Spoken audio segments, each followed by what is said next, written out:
السلام علیکم۔ یہ ایک سوال آیا کہ سورہ مائدہ کی آیت نمبر 17 سمجھا دیں، 5 کی 17 کو سمجھا دیں۔ گو کہ یہ پہلے مائدہ کے درس میں بھی سمجھا چکا ہوں اور ایک آدھ بار اور بھی کیا ہے، لیکن چلیں دوبارہ سے صحیح۔ اس وقت میرے پاس حافظ نظر احمد والا ترجمہ ہے، پہلے میں ان کا ترجمہ بتا دوں گا، پھر جو میری فہم اس سے بتاؤں گا، اور اس کے بعد آج کے دور میں کس طرح قابل عمل اس کی وضاحت بھی کر دوں گا۔ 5 کی 17، پہلے حافظ نظر احمد والا ترجمہ۔ تحقیق کافر ہو گئے وہ جن لوگوں نے کہا اللہ وہی مسیح ابن مریم ہے، کہہ دیجئے تو کس کا بس چلتا ہے اللہ کے آگے کچھ بھی، اگر وہ چاہے کہ مسیح ابن مریم کو اور اس کی ماں کو ہلاک کر دے اور جو زمین میں ہے سب کو، اور اللہ کے لیے ہے سلطنت آسمانوں کی اور زمین کی اور جو کچھ ان کے درمیان ہے، وہ پیدا کرتا ہے جو وہ چاہتا ہے اور اللہ ہر شے پر قدرت والا ہے۔ یہ ہے وہ روایتی ترجمہ۔ یہاں سے سوال یہ بن رہا ہے کہ ایک تو کافر لوگ یہ کہتے ہیں کہ اللہ جو ہے وہ مسیح ابن مریم ہے، یعنی اللہ کا ایک وجود ثابت کر دے کہ مسیح ابن مریم ہی اللہ ہے۔ تو یہاں اللہ یہ کہہ رہا ہے کہ اگر اللہ کے آگے کسی کا کچھ بس چلتا تو وہ اگر چاہے کہ مسیح ابن مریم اور اس کی ماں کو بھی ہلاک کر دے اور جو زمین میں سب کو، اور اللہ کے لیے ہی آسمان اور زمین کی سلطنت ہے، تو جو کچھ اس کے درمیان ہے اس میں بھی ہے، وہ جو چاہتا ہے پیدا کرتا ہے اور ہر ایک شے پر قدرت والا ہے۔ ایک طرح سے یہ انکار کروایا جا رہا ہے کہ مسیح ابن مریم کو اللہ نہ کہو اس روایتی ترجمے سے۔ تو بہرحال مسیح ابن مریم کو اللہ تو کوئی بھی نہیں کہتا، اگر اس آیت کے لحاظ سے مشہور ہے وہ اللہ کا بیٹا کہتے ہیں، اللہ تو نہیں کہتے۔ تو اس آیت کی وجہ کچھ سمجھ میں نہیں آئی کہ کیا وجہ ہے ایسا کہنے کی۔ یہ ضرور ہے کہ آج کے جدید مسلمان میں ایسے بہت سارے ہیں جو کہتے ہیں کہ ہاں جی یہ مسیح ابن مریم اللہ ہے، لیکن اس کے معنی کرنے کے بعد گو کہ وہ بھی غلط ہے۔ یہ کچھ عام تصور ہے، تو آئیے اس کو سمجھتے ہیں کہ اصل میں ایسا تصور کیوں آیا، اللہ کی آیت کیا کہہ رہی ہے، کیونکہ اللہ وہ ہدایت دیتا ہے جو قابل عمل ہو۔ اب مسیح ابن مریم کو کبھی کسی نے اللہ کہا ہی نہیں تو اس کی کیا ضرورت ہے، اور نہ کوئی کہہ رہا ہے، اور میرے خیال میں کبھی ایسا کوئی کہے گا بھی نہیں۔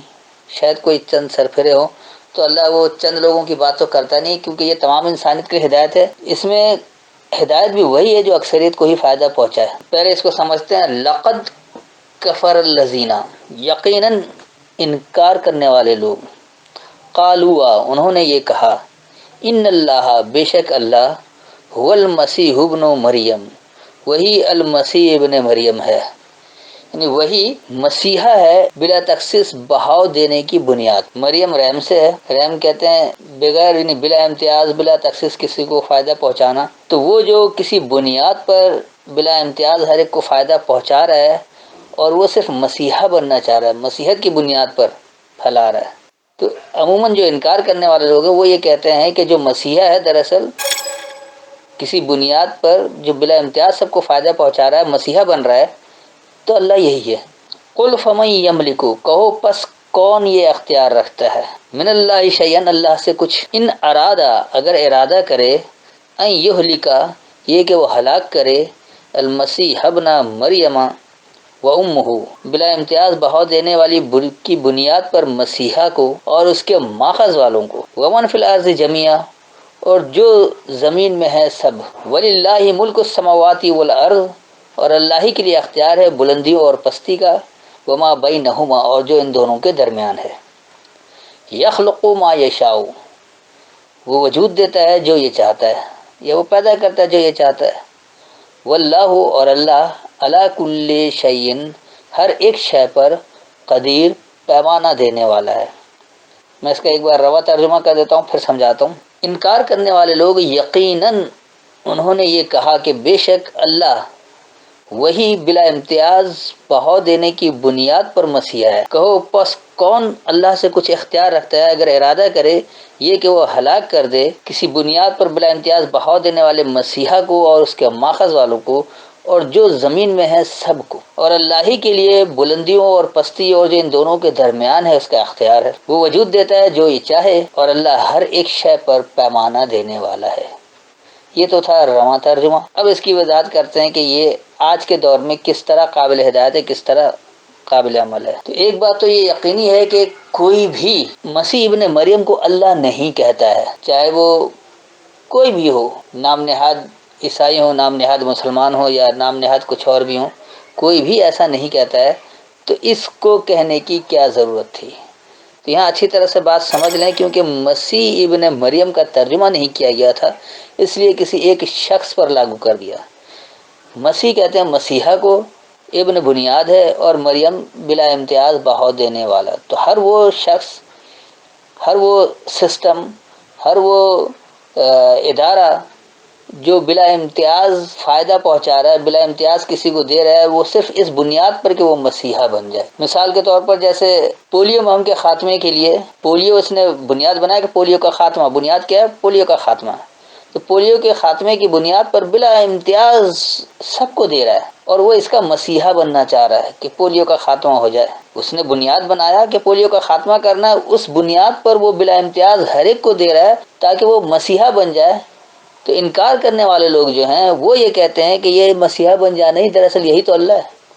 جن کا کہنا یہ ہے کہ یہی اللہ کا یہی حکم ہے، بس مسیحا بن جاؤ اور کچھ نہیں کرو، اللہ ہے کہ اللہ کا تو کوئی وجود ہی نہیں ہے، اصل مسیحا ہی بننا ہے۔ اور یہ بات ہر دور میں لوگ کہتے رہے ہیں، آج بھی کہتے ہیں، اور قیامت تک کہتے رہیں گے۔ ایسے لوگ جن لوگوں نے صرف مسیحا بن جانا نہیں، کسی کو بلا امتیاز فائدہ پہنچا دینا، کسی کو بیڑا پار کروا دینا، سمجھتے کہ بس یہی کچھ اللہ ہے۔ اللہ نے صاف کہہ دیا ہے کہ آپ اللہ کا ادراک نہیں کر سکتے، آپ کی بصیرت اس کا ادراک نہیں کر سکتی ہیں، اللہ نے صاف لفظوں میں کہہ دیا ہے۔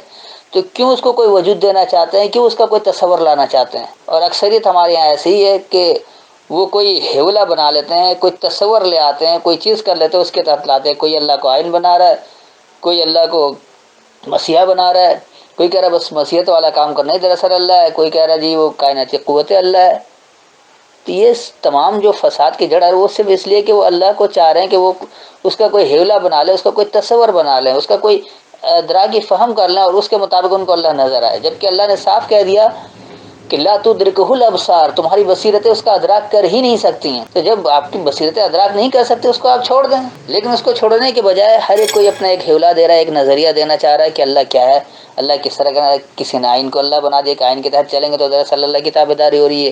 کسی نے مسلم ریاست کو بنا دیا، کسی نے مسلم حکمراں کو بنا دیا، کسی نے وہ آئین و قانون کی بالادستی کو بنا دیا۔ تو مختلف لوگوں نے نام دے رکھا ہے۔ تو یہاں بھی یہی ہے کہ جو کسی بنیاد پر بلا امتیاز ہر ایک کو فائدہ پہنچا رہا ہو اور مسیحا بننا چاہ رہا ہو، تو دراصل یہی اللہ ہے۔ یہ انکار کرنے والے لوگ کہتے ہیں، اور آج بھی یہ انکار کرنے والے ہی لوگ کہتے ہیں جو خالصتاً اللہ کی آیت کا انکار کرتے ہیں، اللہ کے کلام کا انکار کرتے ہیں، جو اللہ کے کلام میں ملاوٹ کر لیتے ہیں، کوئی شرک کر لیتے ہیں، تو پھر وہ بات سمجھ میں آ جاتی ہے ان کے کہ یہ شرک سے ہم سمجھ رہے ہیں، اس کی وجہ سے ساری باتیں آتی ہیں۔ جیسے ہی وہ ملاوٹ کے بغیر سمجھیں گے تو انتہائی واضح بات ہو جائے گی کہ اللہ کیا ہے۔ اللہ نے اپنا کئی جگہ تعارف کرایا ہے، ان آیتوں کو بھی میں الگ سے کر چکا ہوں، یہاں اسے دہرانے کی قطعی ضرورت نہیں ہے۔ تو پھر اللہ یہ کہہ رہا ہے کہ کہو کون اللہ سے کچھ اختیار رکھتا ہے؟ اگر اللہ یہ ارادہ کر لے کہ کسی بنیاد پر جو بلا امتیاز ہر ایک کو فائدہ پہنچا رہا ہے مسیحا بننے کے لیے، یا اس جیسی ماخذ والے نہیں، ویسے ہی اخذ کرنے والے، اس سے ہی اخذ کرنے والے، اس جیسا کام کرنے والے، اگر اللہ ارادہ کر لے کہ انہیں ہلاک کرنا ہے، اور جو زمین میں ہے سب کو، کوئی بھی ایسا کہیں بھی ہو، کسی بھی جگہ ہو، تو کون بچا سکتا ہے؟ اللہ ہی کے لیے بلندی اور پستی، اور ان دونوں کے درمیان اس کا اختیار ہے۔ کوئی شخص بلندی میں ہے، کوئی پستی میں ہے، یا بلندی اور پستی کے درمیان ہے۔ تین ہی طبقہ ہے نا ہمارے یہاں عرف عام میں، آج معاشرتی طور پر کہا جاتا ہے کہ ایک اپر طبقہ ہے، ایک پھر وہ مڈل طبقہ ہے، اور ایک لوور طبقہ ہے۔ تو یہی ہے، یعنی کہ ایک ترقی یافتہ ہے، انتہائی خوشحال، اور دوسرا متوسط طبقہ ہے جو درمیان میں ہے، اور تیسرا جو وہ ظلم میں پسا ہوا طبقہ یا انتہائی مجبور طبقہ، انتہائی ناچار طبقہ۔ تو تین ہی کیٹیگری بناتے ہیں۔ تو یہاں بھی وہی بات ہو رہی ہے کہ چاہے وہ بلندی میں ہو یا پستی میں ہو یا ان کے درمیان ہو، کہیں بھی ہو، تو اختیار تو اللہ ہی کے لیے ہے۔ اللہ وجود دیتا ہے جو وہ چاہتا ہے، وہ وجود دیتا ہے جو اس کی چاہت ہے، جو اس کی خواہش ہے۔ تو اس نے اپنی چاہت، اپنی خواہش کے مطابق سارا کچھ کر دیا ہے، اور سب کچھ اس نے انسان کے لیے کیا، اور پھر انسان کو با اختیار بنا کر چھوڑا کہ اب جدھر چاہے ادھر عمل کرو۔ اسی بات کا حساب کتاب ہے، ورنہ یوم القیامہ کی قطعی ضرورت ہی نہیں ہے۔ تو یہاں اللہ بتا رہا ہے کہ اللہ ہر ایک شے پر پیمانہ دینے والا ہے، ہر شے کا پیمانہ اللہ نے دے رکھا ہے۔ مسیحا کا پیمانہ بھی اللہ ہی دے رکھا ہے کہ کتنا مسیحا آپ کو بننا ہے، کس بنیاد پر چلنا ہے، اس کا پیمانہ بھی اللہ نے دے رکھا ہے۔ کس بنیاد پر آپ کسی کو بلا امتیاز فائدہ پہنچاتے رہیں گے، اس کا پیمانہ بھی اللہ نہیں بتایا۔ تو ہم دراصل ہر معاملے میں اللہ کے پابند ہیں، اللہ ہمارا پابند نہیں ہے کہ ہم اللہ کو کہیں مخصوص کر دیں کہ فلاں اللہ یا فلاں یہ۔ بہت سارے لوگ ایسے ہیں جو کسی کو کوئی راستہ بتاتا ہے، اس کو اس ڈگر پر چلاتا ہے، ایک نظریہ دیتا ہے، وہ کہتا ہے یہ میرا اللہ ہے۔ ایسی سوچ والے لوگ بھی موجود ہیں۔ تو یہ سب کچھ یہ ان کا ذہنی فساد ہے، ذہنی بگاڑ ہے، یہ سب کچھ ہدایت سے دوری کا نتیجہ ہے، اللہ کے کلام کو نہیں سمجھنے کا نتیجہ ہے۔ تو یہاں اسی بات کو اللہ نے واضح کیا ہے کہ انکار کرنے والے لوگ یقیناً انہوں نے کہا کہ بے شک اللہ جو ہے بلا امتیاز فائدہ پہنچانے والے کی بنیاد پر جو مسیحا بن جاتا ہے، خاص مسیحا ہوتا ہے، وہی ہے۔ تو اللہ صاف لفظوں میں کہہ دے رہا ہے کہ اللہ سے کون کوئی اختیار رکھتا ہے اگر وہ ہلاک کر دے ایسے بلا امتیاز بہاؤ دینے والے کی بنیاد پر مسیحا بننے والے کو، اور اس جیسے ہی مقصد والے کو، اس جیسے ہی ماخذ والے کو، یعنی جو یہی کام کرنا چاہتے ہیں ان کو بھی، اور جو زمین میں ہے سب کو ہلاک کر دے۔ اگر یہ اللہ ارادہ کر لے کہ سب کو ہلاک کر دے، ہے کوئی بچانے والا؟ کوئی بھی نہیں بچائے گا۔ تو اللہ کہہ رہا ہے کہ بلندیوں اور پستیوں اور ان دونوں کے درمیان اس کا اختیار تو اللہ ہی کے لیے۔ اس نے تو وجود بخش دیا جو وہ چاہا، اور ہر ایک شے پر پیمانہ بھی اس نے دے دیا ہے۔ پیمانہ دینے والا وہی ہے، ہمارے اور آپ کے پیمانہ بنانے سے وہ پیمانہ نہیں ہوگا۔ ہم کسی کام کو اچھا کہہ دیں، پورا ایک معاشرہ اچھا کہہ دیں، نہیں امریکہ اگر کسی بات کو، کسی عمل کو کہہ دے کہ یہی اچھا ہے، وہ اچھا نہیں ہو جائے گا اللہ کے نزدیک۔ پیمانہ اللہ نے دے رکھا ہے کہ اچھا کیا ہے، برا کیا ہے۔ یہ کسی قوم کا کام نہیں کہ وہ پیمانہ طے کرے، کسی شخص کا کام نہیں کہ وہ پیمانہ طے کرے، کسی سپر پاور کا کام نہیں ہے کہ وہ پیمانہ طے کر دے کہ دنیا بھر میں یہ چلے گا۔ سپر پاور، سب سے زیادہ با اختیار، سب کچھ اللہ ہی ہے، اور اللہ ہی کا حکم چلے گا اور کسی کا نہیں چل سکتا۔ اگر کوئی اور بناتا ہے تو اس کا مطلب وہ سامنے الہ لے آتا ہے۔ پھر لا الہ الا اللہ جو ہے نا، اللہ کے علاوہ کوئی حاکم نہیں ہے، اس تصور کو باطل کر دیتے ہیں۔ جبکہ سب کا پیغام یہی اللہ کے جتنے پیغامات دینے والے آئے، پیغام خالص یہی ہوتا ہے کہ الہ جو ہے وہ صرف اللہ ہے، بقیہ تمام الہوں کا انکار کرنا ہے۔ تو یقینی سی بات ہے کہ ایسے ہی لوگ جو کسی کو بھی اللہ بنا بیٹھتے ہیں تو وہ انکار کرنے والے ہی ہوتے ہیں، کم از کم ماننے والے نہیں ہوتے ہیں۔ کیونکہ جو ماننے والا ہوتا ہے وہ اللہ کے کلام سے سمجھتا ہے کہ ماننا کس کو کہا جاتا ہے، تو وہ ایسی لایانی بات نہیں کرے گا جہاں اللہ کا کوئی تصور واضح ہو، اللہ کا کوئی ادراک، کوئی فہم لایا جائے۔ اس کی قطعی اجازت نہیں ہے، کیونکہ آپ کے فہم اس کا ادراک کر ہی نہیں سکتی۔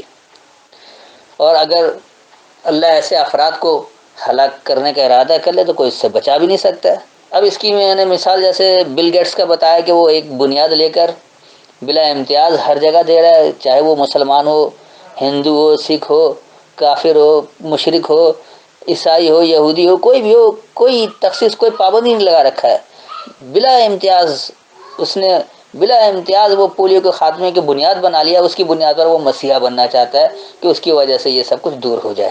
ایسے ہی اب کیونکہ میں پاکستان میں رہتا ہوں اس لیے زیادہ تر مثالیں پاکستان کی دیتا ہوں کہ ہمارے یہاں کس طرح عمل ہو سکتا ہے۔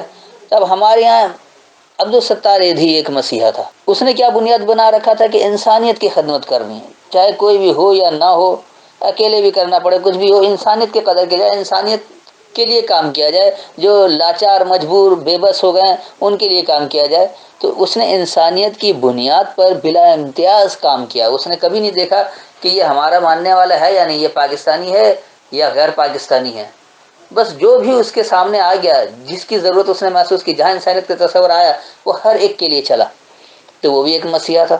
تو ایسے ہی دنیا بھر میں بے انتہا مسیحا ہیں، ہر خطے میں کوئی نہ کوئی مسیحا بننا چاہتا ہے کسی نہ کسی بنیاد پر۔ اور عام طور پر سیاسی مسیحا تو بہت زیادہ ہیں جو اپنے قوم کو بھنور سے نکالنا چاہتے ہیں، اپنے قوم کو عروج دینا چاہتے ہیں۔